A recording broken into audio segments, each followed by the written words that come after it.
The alarm buzzed at 5:30, same as every morning. Coulter Reeves rolled out of bed without hitting snooze, his body moving with the precision drilled into him during 8 years in the Army. The hardwood floor felt cold under his bare feet as he padded to the kitchen. Juniper lay still in their bed, one arm draped over her eyes. She'd claimed another headache last night, retreating to their bedroom at 8 o'clock while he'd read bedtime stories to Milo. The coffee maker gurgled to life as Coulter pulled eggs from the refrigerator. Through the kitchen window, Fort Collins stretched out in the early morning quiet, suburban lawns dotted with frost. He'd chosen this neighborhood for its safety, its schools, its promise of stability for his son. "Daddy." Milo appeared in the doorway, clutching a stuffed dinosaur against his chest. His dark hair stuck up in 3 different directions, and sleep marks lined his left cheek. "Morning, buddy." Coulter lifted his son onto the counter. "Scrambled or over easy?" "Scrambled with cheese." Milo rubbed his eyes. "Is Mommy sick again?" The question hit harder than it should have. Coulter cracked 2 eggs into the pan, the sizzle filling the silence. "She's just tired, Milo. Sometimes grown-ups need extra sleep." But as he watched his son's face, Coulter noticed something that made his chest tighten. Milo didn't ask to wake her up, didn't beg to bring her breakfast in bed like he used to.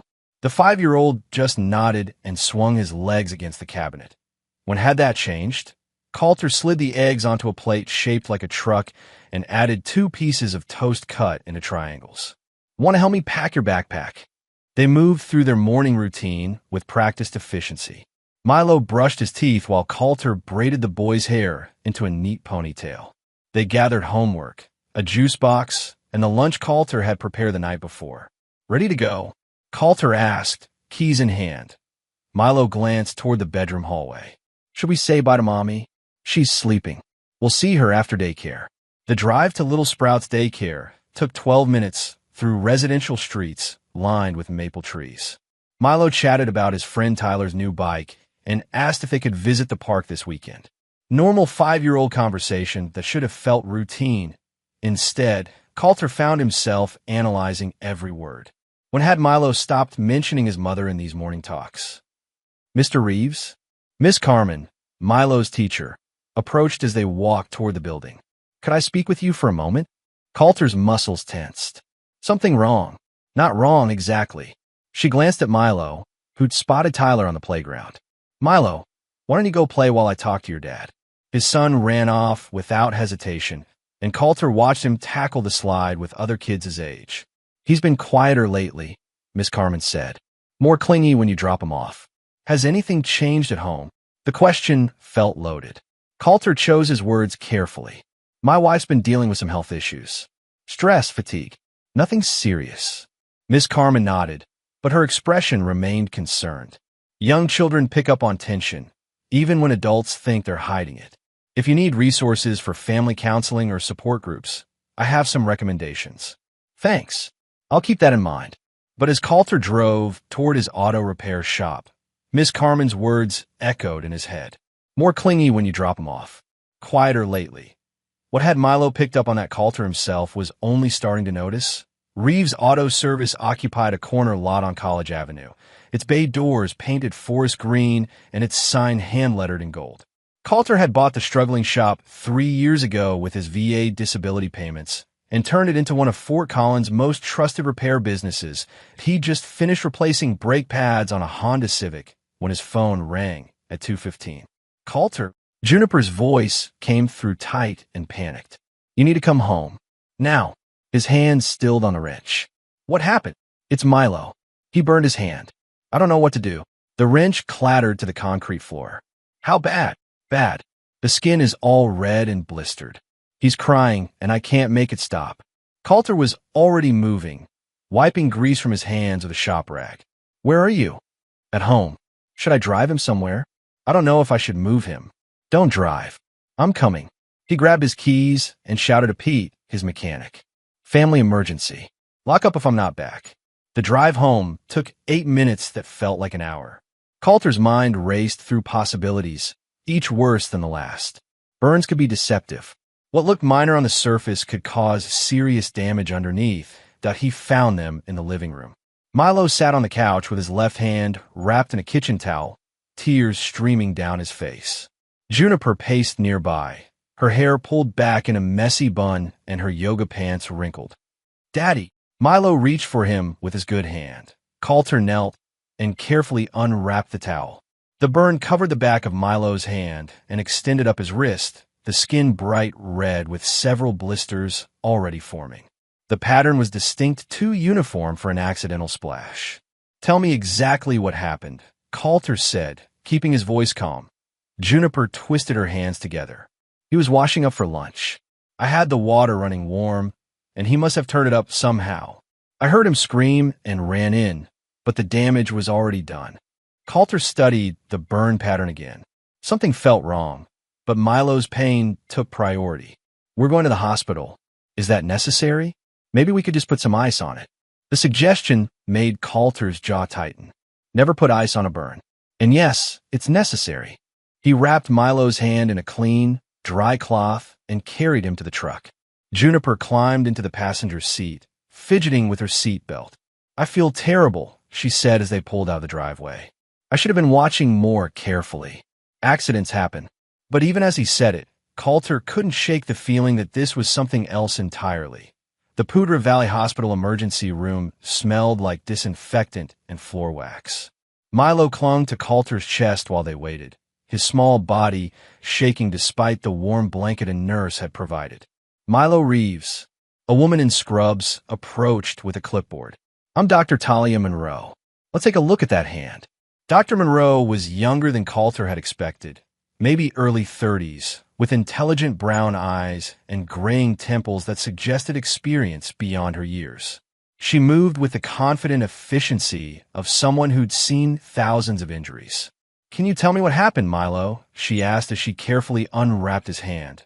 Milo looked at his mother, then back at the doctor. "I was washing my hands, and the water got really hot."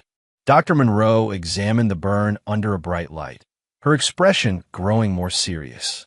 She measured the affected area with a small ruler and took several photographs.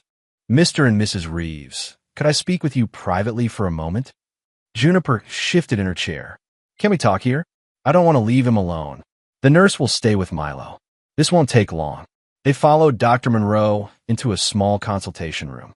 She closed the door and turned to face them, her professional mask firmly in place. "I need to ask some direct questions about this injury," she began. "The burn pattern on Milo's hand is consistent with immersion in hot water, not accidental contact." Coulter felt the world shift slightly. "What does that mean?" The angle, depth, and shape indicate that his hand was held under scalding water for several seconds. The injury couldn't have happened accidentally at a standard faucet temperature. Juniper's face went pale. "That's impossible. I was right there when it happened." Dr. Monroe's gaze remained steady. Water heaters in most homes are set to 120 degrees Fahrenheit. This burn required exposure to water heated to at least 140 degrees, sustained for 15 to 20 seconds. "Maybe he touched something else," Juniper said quickly. "A pot or pan that was hot. Maybe he grabbed the faucet handle and turned it all the way up. The burn pattern doesn't support those scenarios." Dr. Monroe pulled out a tablet and showed the medical diagrams. Accidental burns typically show splash patterns or contact points. This shows sustained, even coverage consistent with deliberate immersion. Coulter's military training kicked in, the same analytical mindset that had kept him alive in Afghanistan. He studied the images, compared them to what he'd seen on Milo's hand. The doctor was right. "What are you saying?" Juniper's voice rose. "That someone did this on purpose? That's insane. I'm saying the evidence indicates this was not an accident." Dr. Monroe closed the tablet. "I'm required by law to report suspected child abuse to authorities." The room fell silent except for the hum of fluorescent lights. Coulter felt something cold settle in his stomach, a familiar sensation from combat, when everything suddenly became clear and dangerous. "How sure are you?" he asked. "In my medical opinion, based on 15 years of emergency medicine and specialized training in child abuse recognition, I'm certain this burn was inflicted intentionally." Juniper stood abruptly. "This is ridiculous. I'm his mother. I would never hurt him. But Coulter was watching her face, reading the micro-expressions he'd learned to interpret in hostile territory. Fear, calculation, and underneath it all, the look of someone whose story was falling apart. Coulter sat in the hospital hallway, watching Milo sleep on the examination bed. They'd given him pain medication and wrapped his hand in specialized bandages. The boy's face looked peaceful for the first time since the incident. Juniper had stepped outside to get some air after Dr. Monroe's assessment. That was 20 minutes ago. Coulter pulled out his phone and scrolled to a contact he hadn't called in months. Sheriff Raina Barlow had been 2 years ahead of him at Poudre High School, captain of the volleyball team and president of student council. Now, she ran law enforcement for their county. Coulter. Raina's voice carried surprise. It's been too long. How are you? I need help. Raina. Official help. The tone of his voice must have conveyed the seriousness because her demeanor shifted immediately. What's going on? I'm at Poudre Valley Hospital with my son. He has a burn injury that a doctor says was inflicted intentionally. Silence stretched across the line. Where's your wife? Outside somewhere. The doctor wants to report this to authorities, and I think she should. I'll be there in 15 minutes. Don't let anyone leave. Coulter ended the call and walked back into Milo's room. His son was awake, looking around with the confused expression of someone emerging from medication. Hey, buddy. How do you feel? My hand hurts. Milo's voice was small. Where's Mommy? She'll be back soon. A friend of mine is coming to talk to us. Sheriff Barlow. Do you remember meeting her at the 4th of July festival? Milo nodded. She has a shiny badge. That's right. She might ask you some questions about what happened to your hand. Fear flickered across Milo's face. Am I in trouble? The question broke Coulter's heart. No, son. You're not in trouble. Sheriff Barlow just wants to make sure you're safe. Juniper returned as Raina arrived, still wearing her uniform from an afternoon shift. The two women had never been friends in high school, different social circles, but they exchanged polite greetings. Mrs. Reeves, I understand your son was injured today, Raina said, pulling out a notebook. It was an accident. Juniper's response came too quickly. A terrible accident while he was washing his hands. Raina looked at Dr. Monroe, who had joined them. Doctor, could you explain your findings? Dr. Monroe repeated her assessment with clinical precision. The burn pattern, the required water temperature, the sustained exposure time. As she spoke, Juniper's face grew increasingly defensive. This is insane, Juniper interrupted. I'm being accused of hurting my own child based on some medical theory. Not a theory, Dr. Monroe corrected. Medical evidence.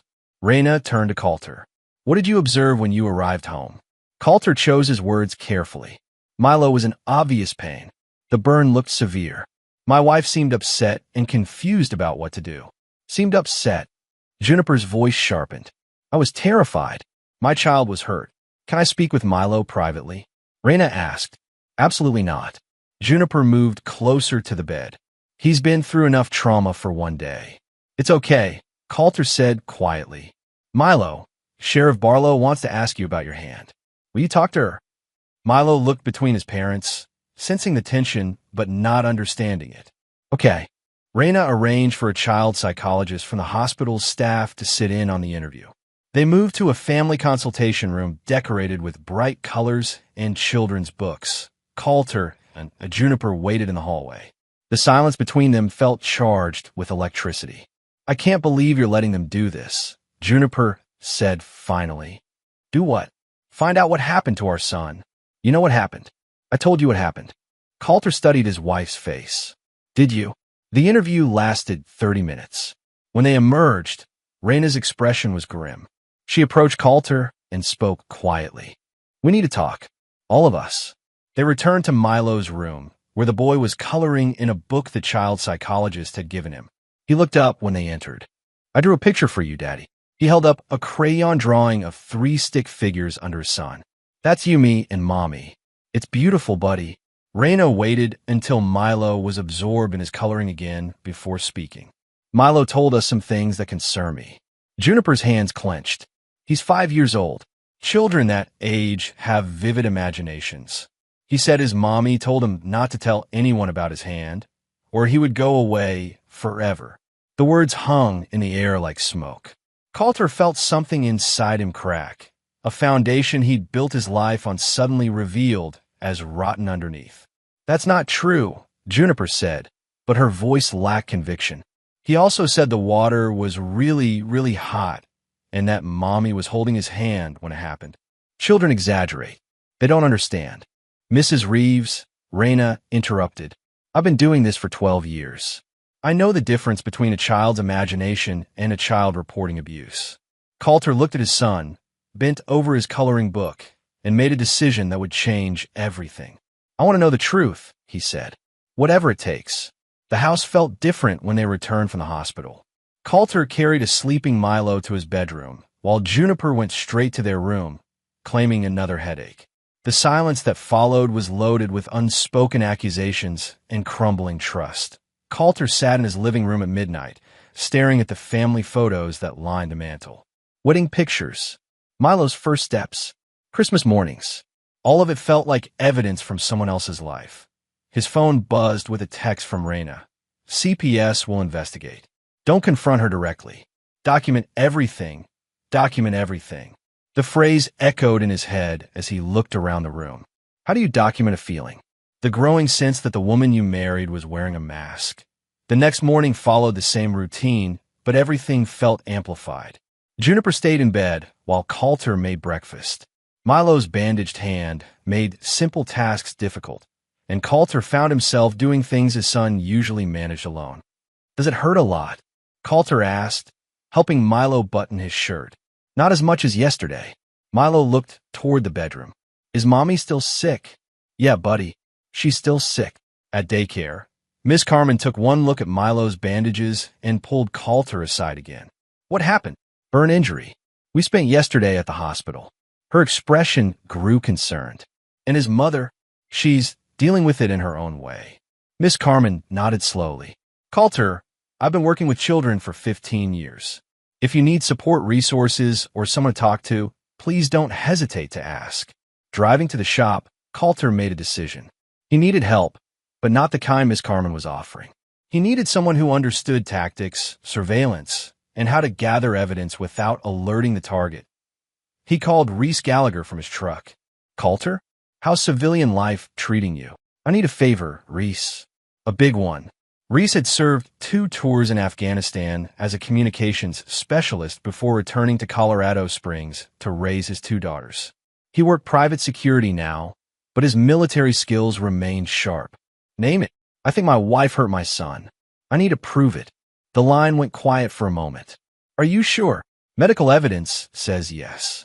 "My gut says yes, but I need more than suspicion." "What kind of help are you looking for?" "The kind that's admissible in court." They arranged to meet that evening at a coffee shop in downtown Fort Collins. Reese arrived looking like any other suburban dad: jeans, flannel shirt, wedding ring, but Coulter recognized the alert way he scanned the room before sitting down. "Tell me everything," Reese said. Coulter laid out the facts. The burn injury, Dr. Monroe's assessment, Milo's statements to the child psychologist, Juniper's increasingly distant behavior over the past months.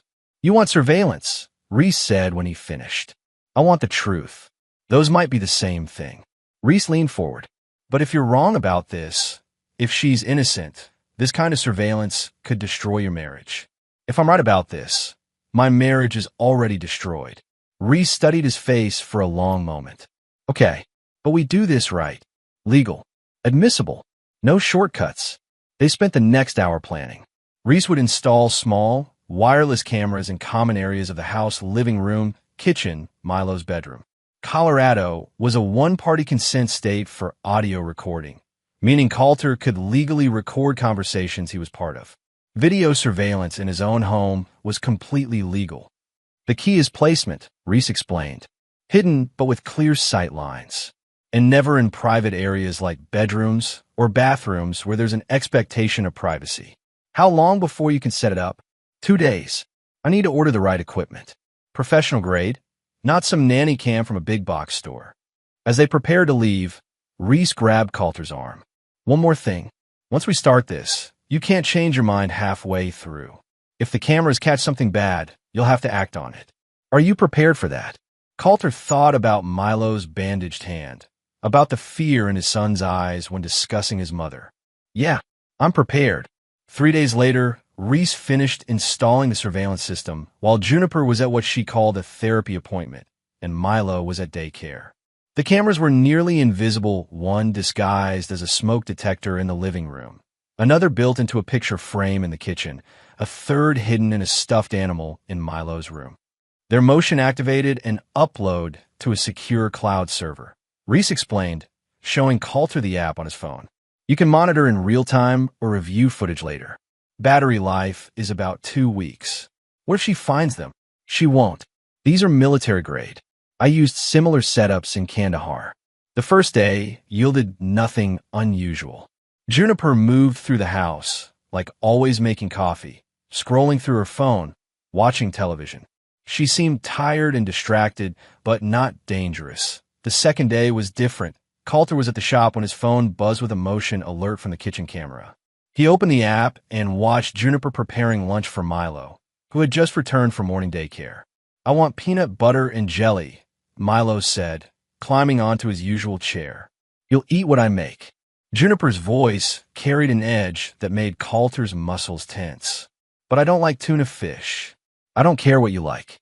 She slammed the sandwich onto his plate hard enough to make Milo flinch. When he reached for his juice box, his injured hand knocked over the glass of milk Juniper had poured. Now look what you did. She grabbed a kitchen towel and began wiping up the spill with sharp, angry movements. I'm sorry, Mommy. My hand doesn't work right yet. Your hand works fine. You're just being careless. Milo's face crumbled. I didn't mean to. Juniper straightened, holding the empty glass. For a moment, Coulter thought she might comfort their son. Instead, she raised the glass above her head and smashed it against the kitchen floor. Milo screamed and covered his head as glass shards scattered around his feet.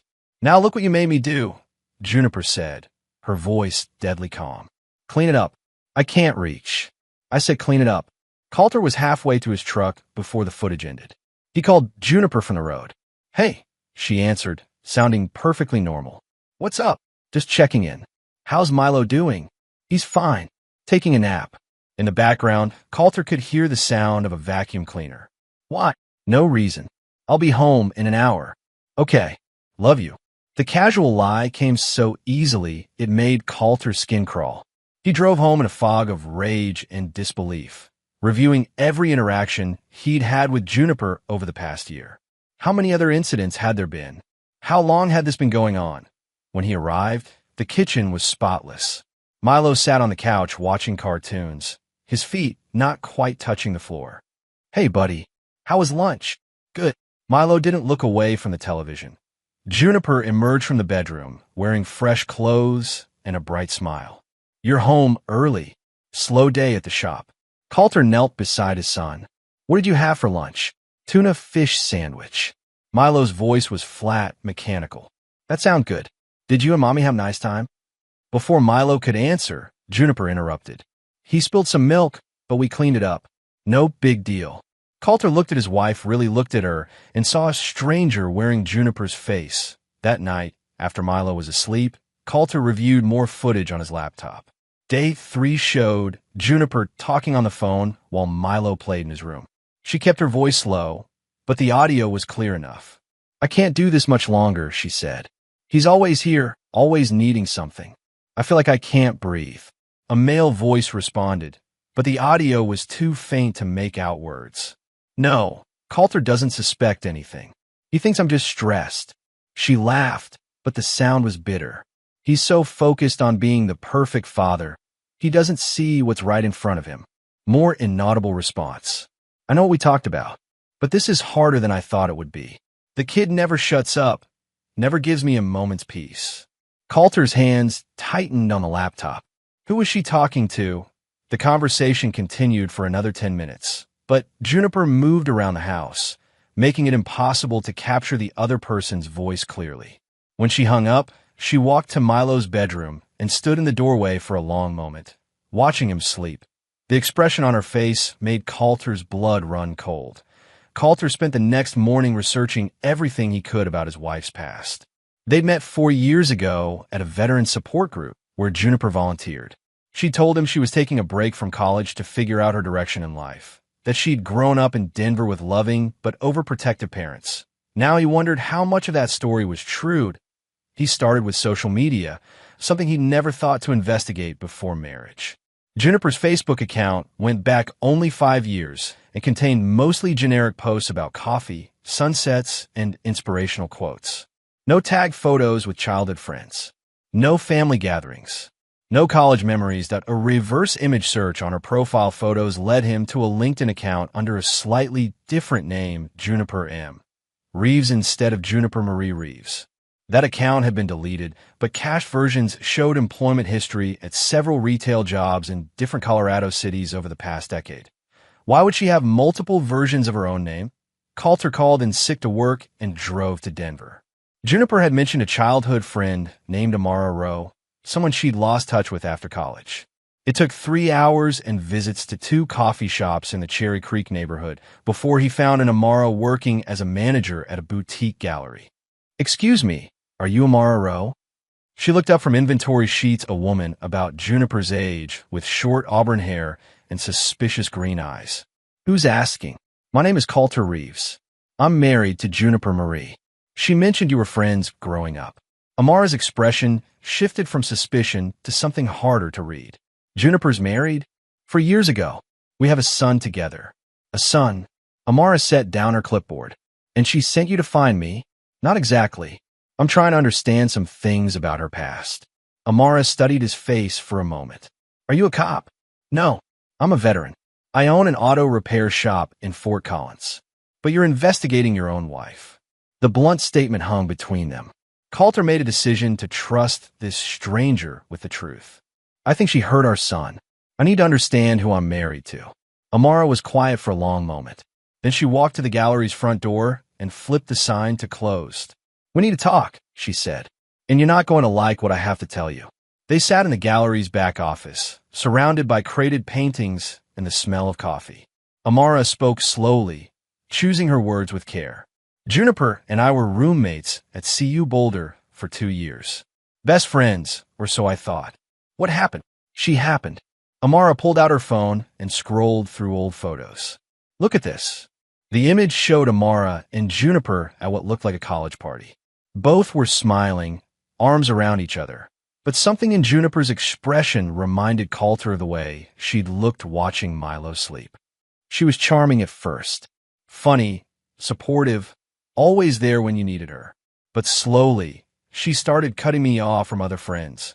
How? Little comments about how other people were using me, how they didn't really care about me like she did. She'd tell me someone had said something behind my back, usually something I could never verify. Coulter felt pieces clicking into place. Isolation. Exactly. By junior year, she was basically my only friend. I thought it was natural we were so close. Why did we need anyone else? But it wasn't natural. I started dating a guy named Kevin. Nice guy, pre-med student.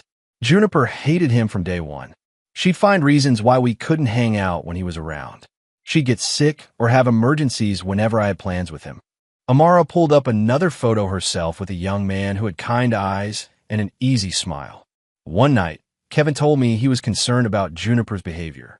Said she'd approached him at a party and told him I was talking about breaking up with him, that I was seeing someone else.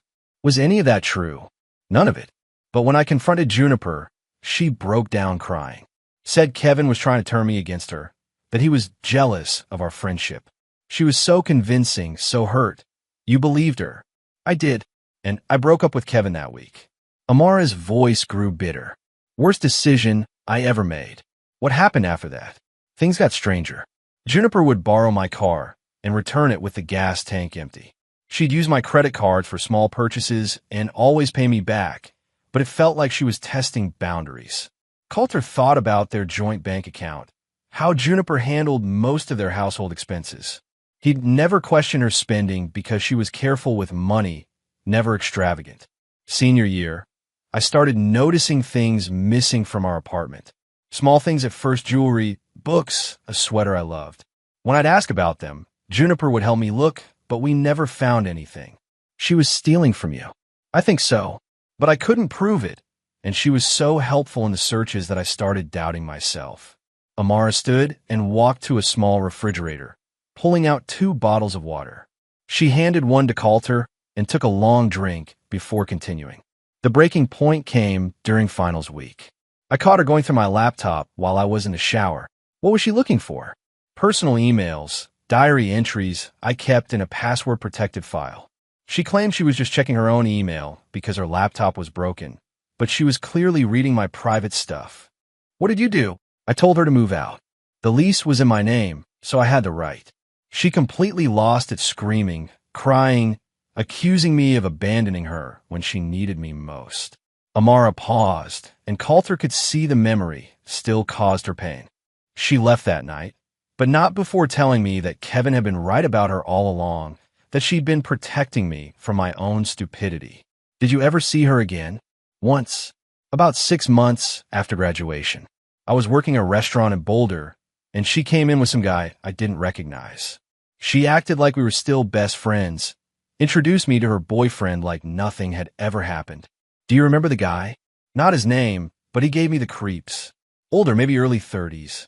He kept staring at me the whole time they were there, and when they left, he said something to Juniper that made her laugh. Amara pulled out her phone again and showed Coulter a screenshot of a Facebook post.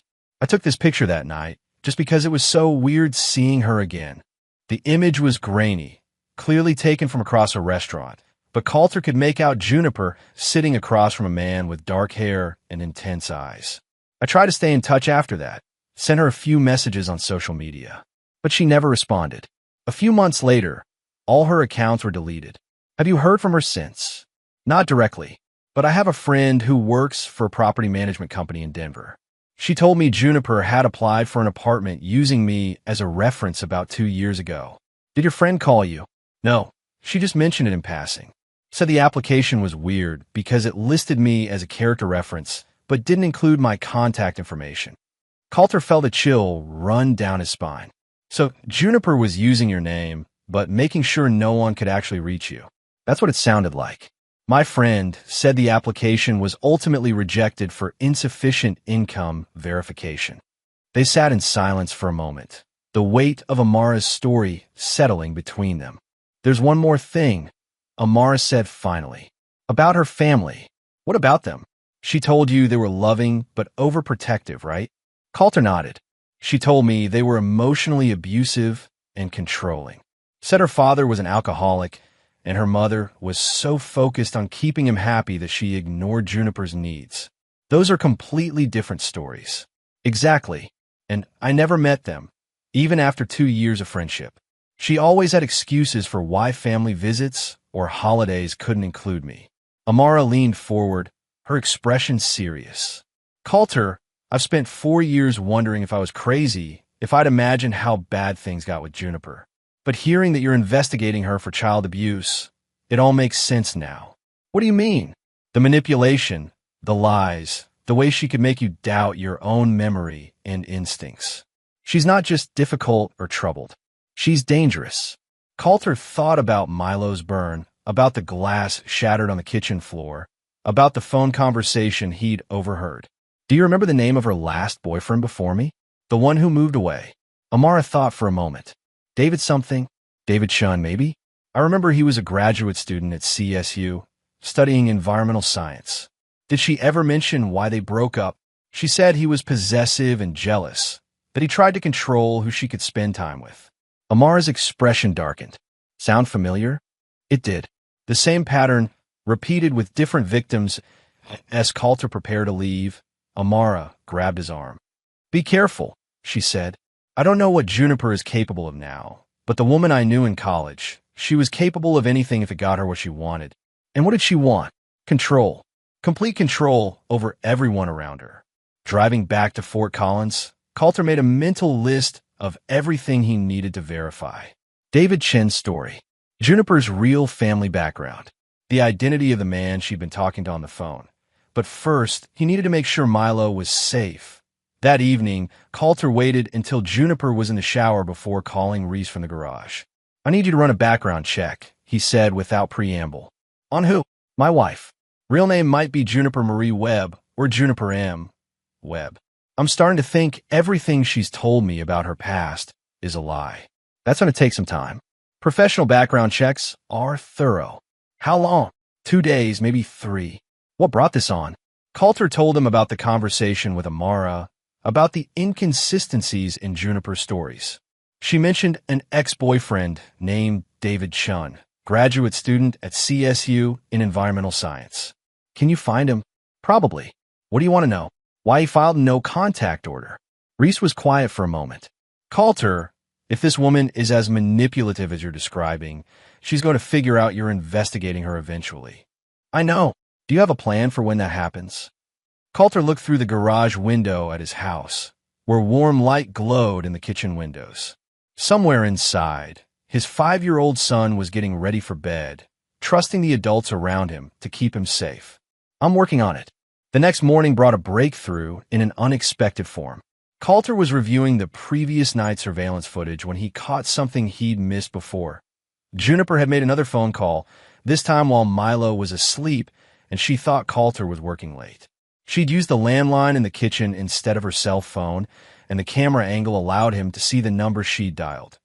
Coulter wrote down the digits and ran them through a reverse lookup service. The number belonged to a man named Gideon Marks, registered to an address in Greeley, Colorado. A basic internet search revealed more information than Coulter had expected. Gideon Marks, 34 years old, had a LinkedIn profile listing employment with various temporary agencies over the past 5 years. His Facebook account was privacy locked, but his profile picture showed a man with dark hair and intense eyes, the same man from Amara's restaurant photo. Coulter dug deeper, using search techniques Reese had taught him during their military days. Public records showed Gideon had lived in Fort Collins 2 years ago, right around the time Coulter had met Juniper at the support group. More concerning were the court records. Gideon had been arrested 3 times in the past decade, twice for assault, once for stalking. The stalking charge had been dropped, but the assault convictions were on his record. When Reese called that afternoon with preliminary background information, the pieces of the puzzle started forming a clearer picture. Your wife's real name is Juniper Marie Webb, Reese said. Born in Grand Junction, Colorado. Parents divorced when she was 12. Mother remarried and moved to California. Father died of alcohol-related liver disease when Juniper was 19. What about siblings? One younger brother, Marcus Webb. He filed a restraining order against her when he turned 18. Details are sealed because he was a minor, but the court records show a pattern of harassment and emotional abuse. Coulter felt sick. What kind of harassment? I can't access the sealed records, but the public filing mentions sustained psychological manipulation and threats of self-harm used as control mechanisms. She was manipulating her own brother. Gets worse. I found David Chun. Coulter waited. He moved to Oregon 3 years ago after Juniper violated a no-contact order twice. According to police reports, she stalked him for 6 months after their relationship ended. Followed him to work, showed up at his apartment, created fake social media accounts to contact his friends and family. What did she tell them? That he was abusive, that he'd threatened to kill himself if she left him, that she was afraid for her safety. Chun had to provide phone records and witness statements to prove he hadn't been in contact with her. Coulter thought about Juniper's story of David being possessive and controlling. Another lie, another victim whose reputation she'd tried to destroy. Did you find any connection between Juniper and this Gideon Marks? Still working on that, but I did find something interesting about Marks himself.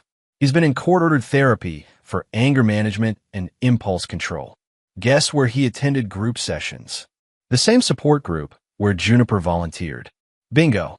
Mountain Valley Wellness Center. She was volunteering there when you met her, right? Right. Coulter felt the walls closing in. Reese, I think she's been planning this for a long time. Planning what? I don't know yet. But the phone calls, the way she's been treating Milo, the fact that she's still in contact with a man who has a violent criminal record. You think she's planning to leave you? Or worse?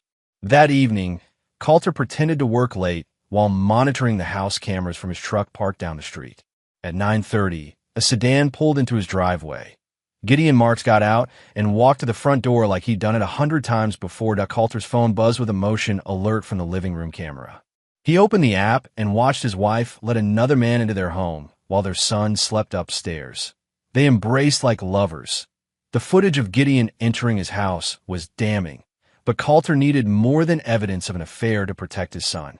He sat in his truck until midnight, watching through the surveillance app as his wife and her lover talked in whispers on his couch. They kept their voices too low for the audio to pick up clearly, but their body language told the story. Intimate touches. Gideon's hand on Juniper's thigh. The way she leaned into him when they kissed. 11:47 p.m. Gideon left through the back door, while Juniper went upstairs to check on Milo. Coulter waited another hour before driving home, his mind racing with the implications of what he'd witnessed. The next morning felt surreal. Juniper made coffee and toast like nothing had happened, chatting about the weather while Coulter helped Milo get ready for daycare. Her performance was flawless loving wife, concerned mother, perfectly normal woman. But Coulter watched her differently now, cataloging every micro-expression and gesture. The way she avoided looking directly at Milo when he spoke. How she flinched slightly when Coulter kissed her goodbye. The relief that crossed her face when they left for daycare. The shop. Coulter called Sheriff Reyna to update her on his findings. "You need to be careful," she warned. "Having an affair isn't illegal, and the surveillance footage doesn't prove she abused Milo. But it proves she's lying about other things.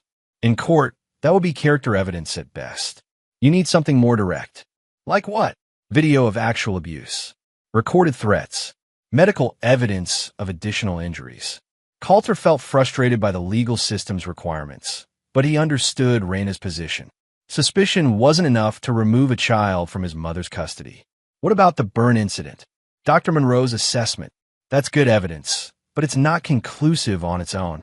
A good defense attorney could argue that the injury was accidental and that Dr. Monroe's opinion is just that, an opinion. So what do? Keep documenting. Be patient. And whatever you do, don't confront her directly. If she knows you're investigating, she might disappear with Milo. The thought of losing his son made Coulter's blood run cold. He ended the call and tried to focus on work, but his mind kept returning to the surveillance footage, to Gideon's casual familiarity with his house. That afternoon, everything changed. Coulter was replacing the transmission on a Ford pickup when his phone rang. The caller ID showed a number he didn't recognize. "Mr. Reeves? This is Janet Morrison from Child Protective Services. I need to speak with you about your son." "Of course. When would you like to meet?" "Actually, sir, there's been a development. Your wife has filed a complaint alleging that you've been emotionally abusive and unstable. She's requesting temporary sole custody of Milo pending a full investigation." The wrench slipped from Coulter's hands and clattered to the concrete floor. "That's not true. I understand this is difficult news. Mrs. Reeves claims you've been recording conversations without her knowledge and following her movements. She says she's afraid for her safety and believes Milo is in danger." Coulter closed his eyes. Juniper had figured out he was investigating her, and now she was using the legal system as a weapon. "She also alleges that you've been drinking heavily and that your military service has left you with anger management issues." "I don't drink. I haven't had alcohol in 3 years. We'll need to verify that with testing. In the meantime, there's a temporary restraining order in effect. You cannot return to your home or have unsupervised contact with your son until we complete our investigation." The words hit Coulter like physical blows. "For how long?" "These cases typically take 4 to 6 weeks to resolve." "I'm sorry, Mr. Reeves. I know this is difficult." Coulter hung up and stared at his hands, which were shaking slightly. Juniper had outmaneuvered him completely, using his own investigation against him and painting herself as the victim. His phone buzzed with a text from an unknown number. "Got your son. Don't try anything stupid." J photo followed Milo sitting at their kitchen table, looking confused and scared. Coulter called Reyna immediately. "She can't just take him," he said when she answered. "If she has a restraining order and temporary custody, yes, she can." "Did you receive official notice?" "CPS called me an hour ago." "Then it's legal, at least for now." "But Coulter, if you're right about her, Milo is in real danger. What can I do?" "Get a lawyer. Fight the restraining order. And pray we can build a case before she does something irreversible." As Coulter drove to a motel to spend his first night away from his son, he thought about the text message Juniper had sent. The casual cruelty of it, the way she'd turned Milo into a pawn as she'd won this round. But the game wasn't over. The Riverside Motel on College Avenue smelled like stale cigarettes and disinfectant. Coulter sat on the edge of the sagging bed, staring at his phone and the photo of Milo that Juniper had sent. His son looked small and confused in the kitchen chair, unaware that his life had just been weaponized by his own mother. Coulter's military training had taught him patience, strategy, and how to turn apparent defeat into victory. Juniper thought she'd cornered him, but she'd made a critical error. She'd revealed her true nature too early in the fight. He called Reese first. "I heard," Reese said before Coulter could speak. "Reyna filled me in. You holding up okay? I'm angry, but anger's useful if you control it. What do you need? The surveillance system is still active, right? Should be, unless she found the cameras. I need you to monitor the feeds constantly. Record everything. If she hurts Milo or does anything suspicious, I want it documented. Already on it. I've got alerts set up for motion and sound. If anything happens, we'll know immediately."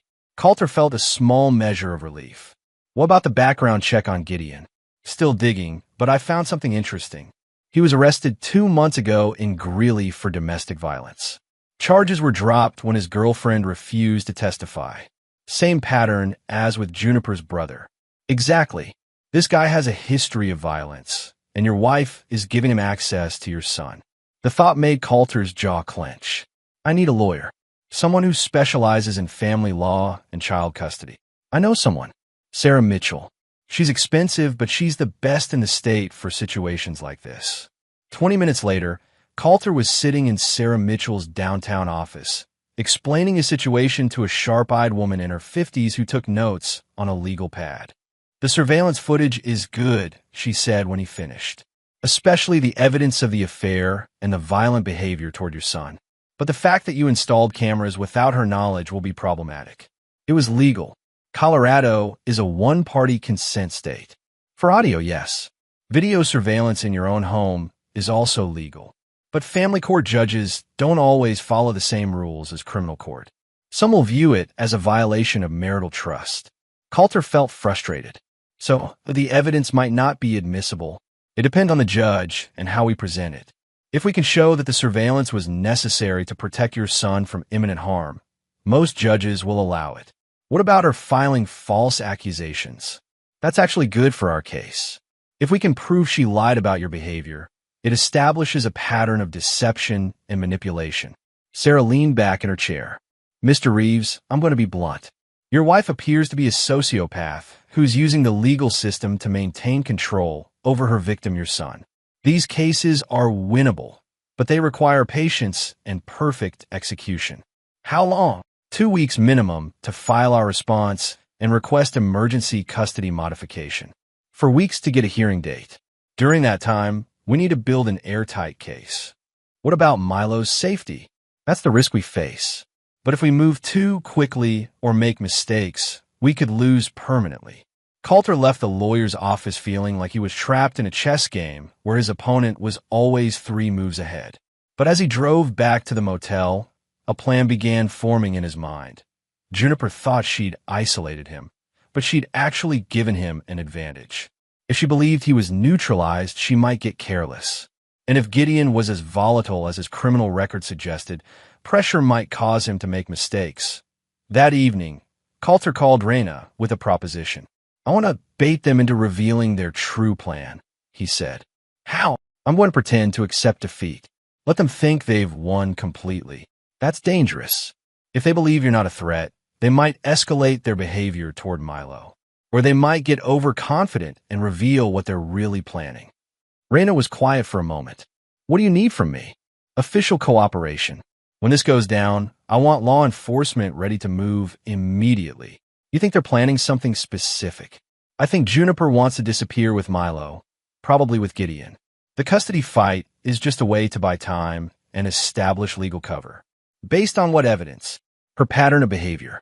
She's done this before, isolated victims, destroyed their reputations, then disappeared when things got complicated." "All right, but we do this by the book. No vigilante justice, no matter what happens. Understood. The next morning, Coulter sent Juniper a text message. You win. I just want to see my son occasionally. Can we work something out? Her response came within minutes. Maybe. If you get help for your drinking problem and anger issues. Prove you're stable. The gaslighting was so blatant, it would have been funny if his son's safety wasn't at stake. Coulter replied, I'll do whatever it takes. Please don't keep me from Milo. We'll see. Don't contact me again unless it's an emergency. Coulter smiled grimly. She'd taken the bait.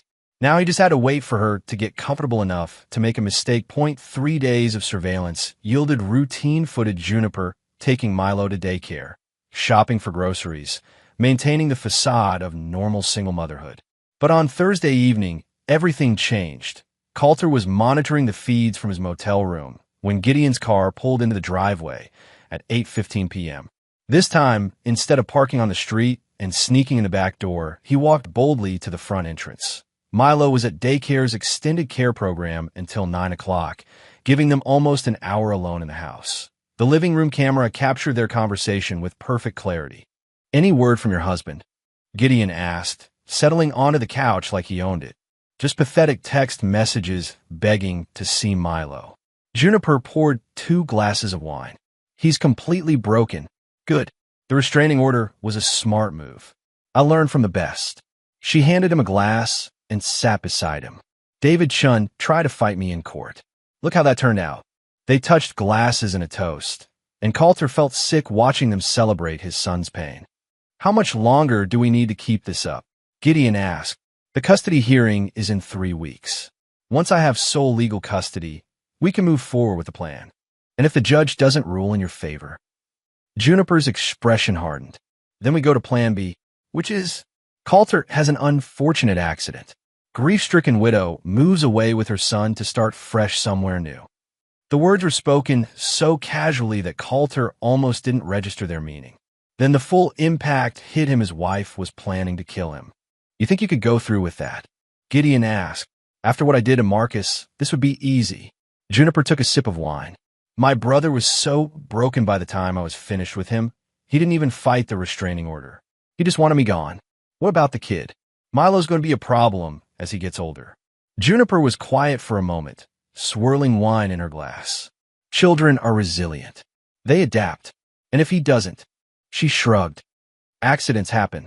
Coulter's hands shook as he saved the video file and immediately sent it to Reese, Sarah Mitchell, and Sheriff Reyna.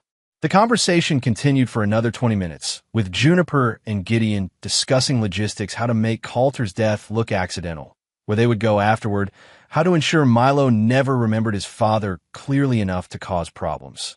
When Gideon left at 8:55, 5 minutes before Milo's scheduled return, Coulter was already on the phone with Reyna. Did you see the footage? Watching it now. This is enough for multiple felony charges: conspiracy to commit murder, conspiracy to kidnap, child endangerment. When do we move? Tomorrow morning. I want them arrested before they can disappear. What about Milo? He'll go into protective custody temporarily, then back to you once the legal paperwork is sorted. Coulter felt a mixture of relief and anticipation. After weeks of feeling helpless, he was finally going to get his son back. But first, he had to make sure Juniper and Gideon couldn't hurt anyone else. The arrest happened at 6:47 a.m. on a Friday morning. Coulter watched from across the street as Sheriff Reyna and 3 deputies surrounded his house. Juniper answered the door in her bathrobe, coffee mug in hand, playing the role of innocent single mother. The surprise on her face when Reyna announced the charges was genuine. For all her manipulation and planning, she hadn't expected to be caught. You're under arrest for conspiracy to commit murder, conspiracy to commit kidnapping, child abuse, and child endangerment, Reyna said, producing handcuffs. This is insane, Juniper protested. I'm a victim here. My husband is the one who's been threatening me. Ma'am, we have video footage of you planning your husband's murder and discussing harm to your child. You have the right to remain silent.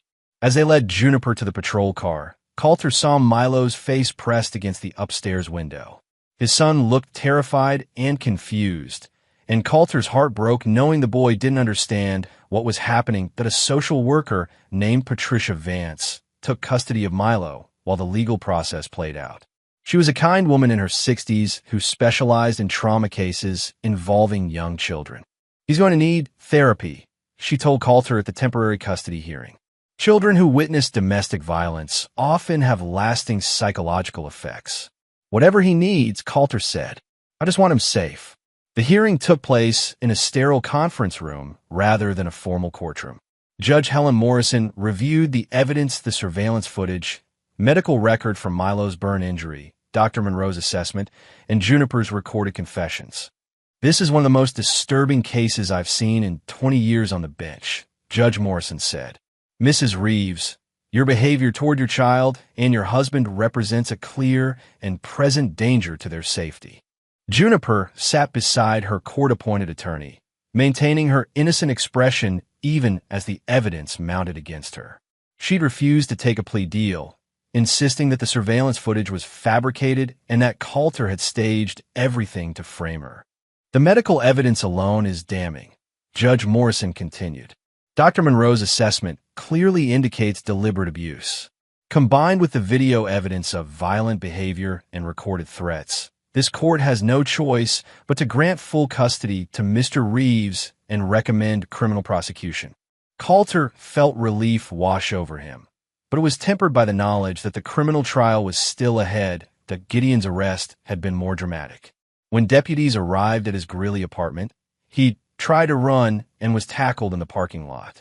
A search of his apartment revealed detailed plans for Coulter's murder, including surveillance photos of his daily routine and research into methods that would look accidental. The criminal trial began 6 weeks later. The prosecution, led by District Attorney Michael Chun, no relation to David Chun, presented a methodical case built on evidence and expert testimony to Dr. Monroe testified about Milo's burn injury, explaining to the jury how the pattern and severity indicated deliberate infliction rather than accident. "In my 15 years of emergency medicine, I've seen hundreds of burn injuries," she said. "This injury required sustained exposure to water heated well above safe household levels. It could not have occurred accidentally." The child psychologist who had interviewed Milo testified about his statements regarding the incident and his mother's threats. "When children report abuse, they typically use age-appropriate language to describe experiences beyond their developmental understanding," she explained. Milo's description of the incident contained details that would be impossible for a 5-year-old to fabricate. But the most damaging evidence was the surveillance footage. The jury watched in silent horror as Juniper shattered glass near a frightened son, as she embraced her lover while plotting her husband's murder, as she casually discussed harming a child. Juniper's defense attorney, a public defender named Robert Walsh, argued that the surveillance was illegal and that the footage had been manipulated. "My client is the victim of an elaborate frame-up by a disturbed veteran who couldn't accept the end of his marriage," Walsh argued. The so-called evidence was obtained through illegal surveillance and manufactured to support Mr. Reeves' delusions. But when Juniper took the stand in her own defense, her composed mask finally slipped. Under cross-examination, DA Chin methodically exposed the contradictions in her story. "You testified that your husband was abusive and controlling, correct?" "Yes. Yet you also testified that he was never home, always working at his shop. He was emotionally absent when he was home." "Mrs. Reeves, how can someone be both controlling and absent?" "He controlled me through fear and intimidation." "Can you provide specific examples of this intimidation?" Juniper hesitated. "He would look at me in ways that made me feel unsafe." "He looked at you?" "That was the extent of his abuse. He made me feel like I was walking on eggshells." "Mrs. Reeves, are you aware that we have footage of you telling your lover that your husband always loved that kid more than me and that you can't compete with that?" "That was taken out of context." "In what context would those statements be acceptable regarding a 5-year-old child?" Juniper's composure cracked. "You don't understand what it's like living with someone who puts their child before their spouse. Milo got all his attention, all his affection. I was just there to cook and clean. So you burned your son's hand because you were jealous of your husband's love for him." "I didn't burn his hand, but you just admitted that you resented the attention your husband gave to his son. That's not the same thing." The cross-examination continued for 2 hours, with Juniper becoming increasingly defensive and hostile. By the time she stepped down, the jury had seen beneath her careful facade to the manipulative, jealous woman underneath. The final blow came when the prosecution called Juniper's mother, Beverly Webb, as a witness. Beverly was a small woman in her 60s who looked uncomfortable in the formal courtroom setting. She testified that she'd had no contact with her daughter in over 10 years. "Why did you cut contact with your daughter?" DH asked. "She tried to turn my second husband against me," Beverly said quietly. "She would call him at work, telling him I was having affairs, that I was stealing money from our joint account. None of it was true, but she was so convincing. Did she ever harm anyone in your family?" Beverly's eyes filled with tears. Her younger brother, Marcus. She tormented that boy from the time he was small. She'd break his toys and convince him he'd done it himself. She'd tell him I loved her more because he was clumsy and stupid. What happened when Marcus grew older? She started telling people he was dangerous, that he'd threatened to hurt her. She filed police reports claiming he'd attacked her, even though the boy was gentle as a lamb. "Mrs. Webb, in your opinion, is your daughter capable of hurting a child?" Beverly looked at Juniper for the first time during her testimony. "I think my daughter is capable of anything if it gets her what she wants." The jury deliberated for less than 4 hours before returning guilty verdicts on all charges. Judge Morrison sentenced Juniper to 22 years in prison without possibility of parole, citing the severity of her crimes and the pattern of manipulation and abuse that had destroyed multiple lives. Gideon received 15 years for conspiracy to commit murder and assault charges related to his domestic violence history. The defendants in this case represent a particular kind of evil, Judge Morrison said during sentencing. They targeted the most vulnerable members of society, children, and those who love them for their own selfish purposes. The sentences I'm imposing reflect not just punishment for these crimes, but protection for future victims. Juniper showed no remorse during sentencing, maintaining her innocence even as she was led away in shackles. She stared at Coulter with cold hatred as the bailiff escorted her from the courtroom. Gideon, in contrast, broke down completely, begging for mercy and claiming that Juniper had manipulated him into participating in her schemes. The judge was unmoved. "Mr. Marks, you had multiple opportunities to report the abuse you witnessed and to protect an innocent child. Instead, you chose to participate in planning murder. Your claim of manipulation rings hollow when you were an active participant in violence." As the courtroom cleared, Coulter felt a complex mixture of emotions. Relief that Milo was safe. Anger at the months of manipulation and abuse. Sadness that his son would grow up without a mother, even though that mother had been dangerous. 6 months after the trial, Coulter stood in the expanded bay of Reeves Auto Service, watching Milo help Pete organize tools. The boy's hand had healed completely, leaving only a faint scar that would fade with time. The psychological scars would take longer to heal, but therapy was helping. "Dr. Patricia says I don't have to talk about mommy anymore if I don't want to," Milo had told him the week before. "She says some people have sickness in their brains that makes them hurt people they should love." It was a mature understanding for a 6-year-old, but trauma had forced Milo to grow up faster than any child should have to. The shop had grown in the past year. Word of Coulter's story had spread through Fort Collins, and customers came not just for quality work, but to support a father who'd fought to protect his son. The success allowed Coulter to hire 2 additional mechanics and expand into a larger building. Every Saturday, he offered free repairs for single parents and families in financial need. It was his way of giving back to a community that had supported him through the darkest period of his life. "Mr. Reeves," a young woman approached the service counter. "I'm Jessica Martinez from the Veterans Administration. I understand you've been speaking to other veterans about family safety and recognizing signs of abuse." "When I can," Coulter said. "Why?" "We like to formalize that into a program. Partner with you to create workshops for military families dealing with difficult situations." It was an opportunity Coulter hadn't expected, but it felt right. His experience could help other fathers recognize the warning signs he'd missed, help them protect their children before it was too late. "I'd be interested in hearing more." As Jessica explained the program details, Milo approached with a drawing he'd been working on during the conversation. "I made this for you, Daddy." The picture showed two stick figures, one tall, one small, standing beside a building labeled Reeves Auto. Both figures were smiling, and above them, Milo had drawn a bright yellow sun. "It's us at the shop," Milo explained. "And we're happy." Coulter knelt and pulled his son into a hug, feeling the solid warmth of the boy against his chest.